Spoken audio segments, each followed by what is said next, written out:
Pedangdut Saipul Jamil akhirnya bisa menghirup udara bebas setelah menjalani hukuman 5 tahun penjara atas kasus pelecehan seksual tahun 2016 lalu. Kebebasan pria yang karib disapa Bang Ipul ini rupanya disambut dengan penuh sukacita oleh keluarga dan para sahabat.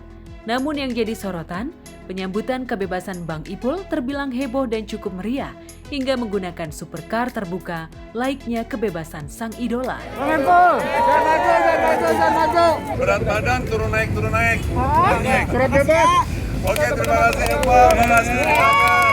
Ya, alhamdulillah saya kebetulan nahan pertama saya kepengen rekaman di lapas untuk dapat masih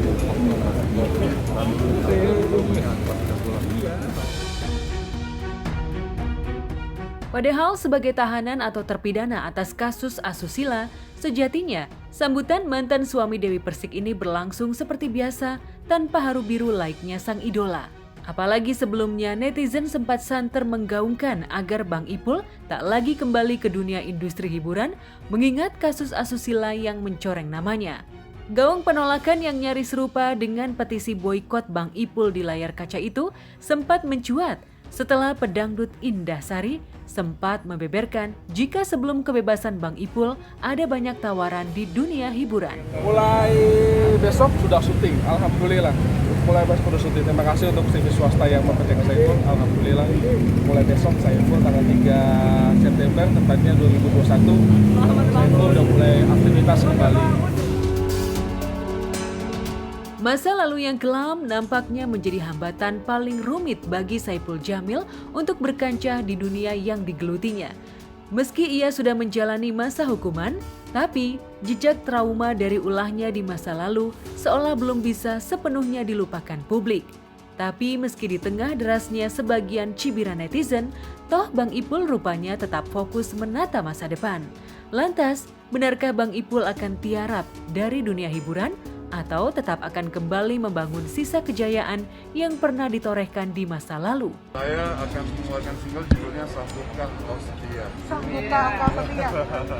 Jadi orang yang merasa cinta sama saya, kamu tuh setia nggak sih nungguin saya sampai saya benar-benar pulang? Ya, usai bebas dari penjara, kemarin mantan suami almarhumah Virginia Anggraini ini langsung berziarah ke makam orang tua di kawasan Serang, Banten.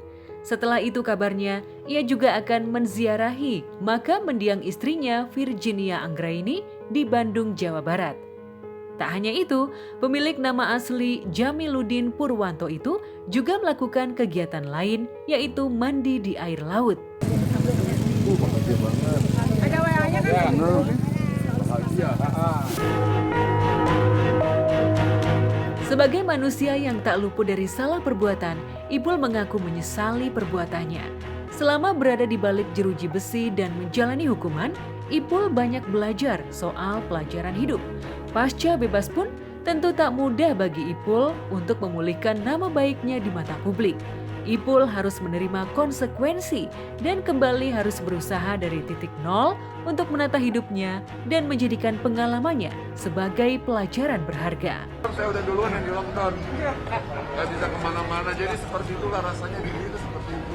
Tapi tetap lebih parah di Buil lah daripada di rumah. Di rumah masih bisa pesan makanan, ya kan? Kalau di sini ya makanannya ala kadarnya aja yang diberikan oleh pemerintah ya. Tapi makanannya luar biasa, enak dan buktinya saya sehat. Ini berkat kalian saya sampai detik ini masih bisa hidup, karena ada juga orang yang pulang dan tinggal nama doang. Itu yang saya khawatirkan. Mudah-mudahan saya selalu berdoa sama Tuhan Allah memberi kekuatan. Mudah-mudahan saya pulang dalam keadaan sehat, terus masih ada nyawa, masih bisa membahagiakan orang-orang yang saya sayangi, orang yang saya cintai. Pokoknya terima kasih untuk saya pribadi sama keluarga. Terima kasih banyak untuk keluarga besar Lapas Cipinang, Bang Tony, buat ibu dari siap tadi DKI ya, Ibu Marcel. Terima kasih saya juga.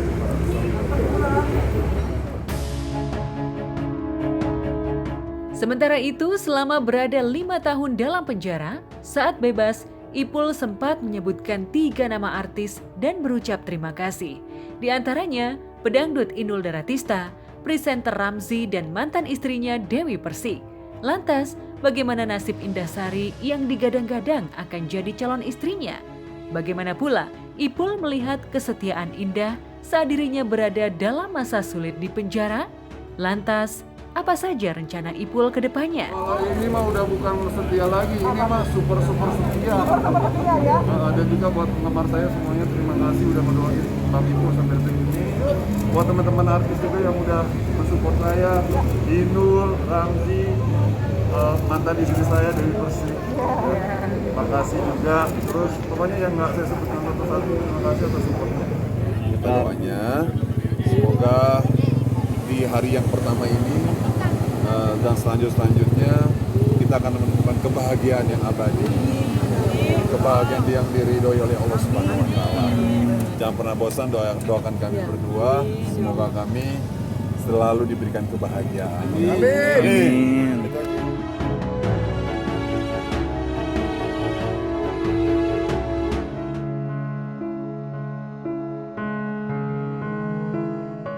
Di lain tempat, Vicky Prasetyo tengah berduka. Ayahanda Vicky, Hermanto, meninggal dunia pada Rabu lalu pukul 17.25 waktu Indonesia Barat. Kabar kepergian sang ayah pertama kali diungkap oleh Vicky melalui unggahan di akun Instagram pribadinya.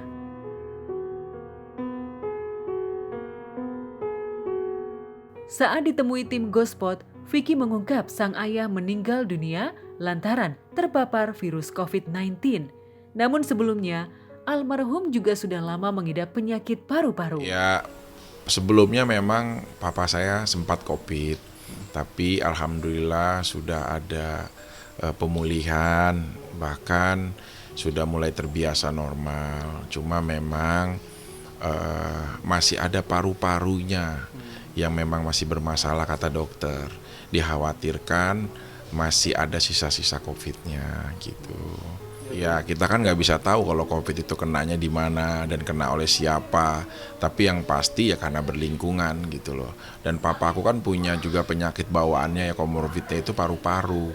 Jadi mudah untuk terserang apapun walaupun udah sempat sembuh gitu. Ya komunikasi via telepon gitu loh. Kayak ngobrol gitu loh. Vic, papa nih udah mulai sehatan. Iya sehat-sehat ya Pak, kalau ada apa-apa ngobrol, ngomong gitu-gitu sih, sebatas kayak ngobrol aja gitu. Kalau ketemu sendiri terakhir? Ya pas lagi nganterin aja dari perpindahan rumah sakit ke rumah sakit yang lebih besar. Cuma kan karena memang dia lagi waktu itu masih COVID, jadi cuma bisa dadah-dadah doang kayak yang di Instagram aku gitu loh. Yang sehat ya Pak, kayak gitu-gitu doang. Kemarin malam jenazah ayahanda Vicky pun langsung dimakamkan. Vicky pun juga langsung mengimami sholat jenazah mendiang ayah tercinta. Yang kuat.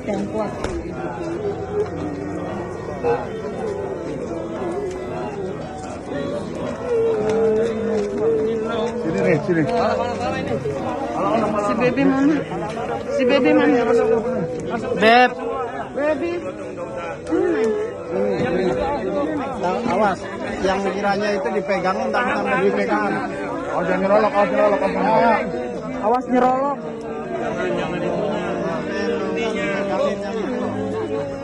Jangan ditaruh. Ini diangkat. Dia pegang tangannya gini, ya. Ayo. 1, 2, 3. Sini.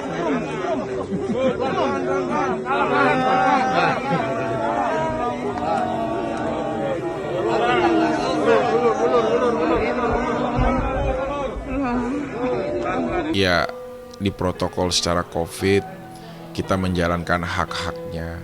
Kayak dia juga udah ditayamumkan, terus juga udah disolatkan jenazah, dan alhamdulillah saya yang langsung memimpin menjadi imam sholat maid papa saya sendiri.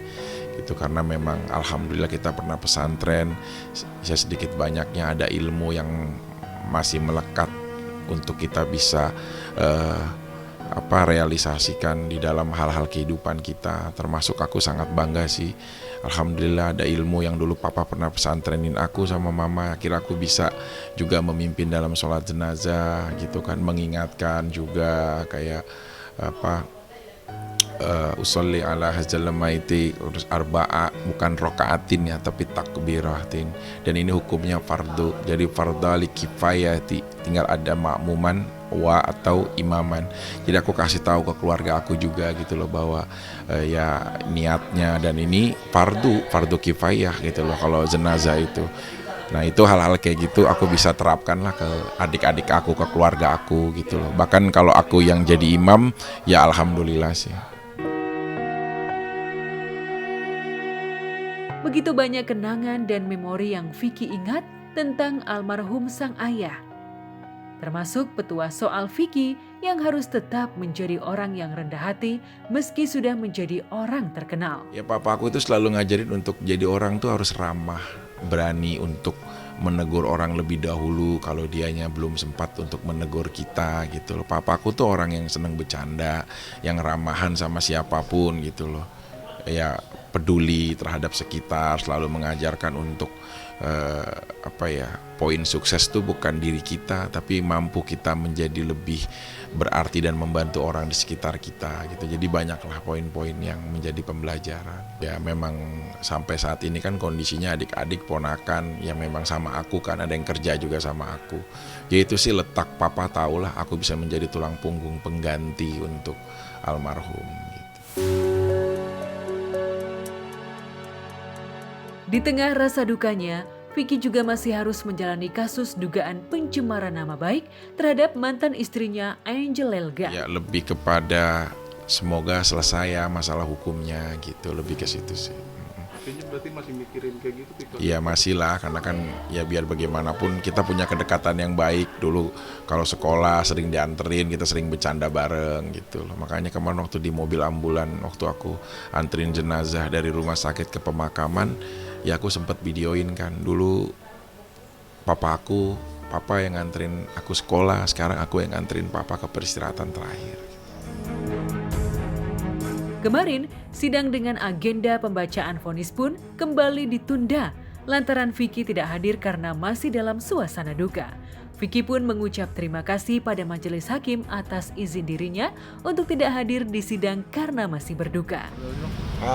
Sidang hari ini dengan harusnya agendanya putusan ya, seperti tadi sama-sama kita saksikan memang ditunda ke minggu depan tanggal 9 September 2021 dengan agenda masih yang sama, agenda putusan. Penundaan ini kan seperti kita sama-sama ketahui juga dikarenakan klien kami yang juga terdakwa dalam persidangan sedang berduka di mana orang tuanya meninggal ya kemarin itu. Jadi hari ini masih suasana berduka, tidak bisa menghadiri persidangan. Kami juga sudah memohon izin kepada jaksa penuntut umum bahwa terdakwa hari ini tidak bisa menghadiri persidangan, seperti itu. Ya alhamdulillah, kemarin komunikasi sama kuasa hukum. Ini saya ada berita duka, ayah saya meninggal dunia. Saya telepon Ramdan Alamsyah, kuasa hukum saya.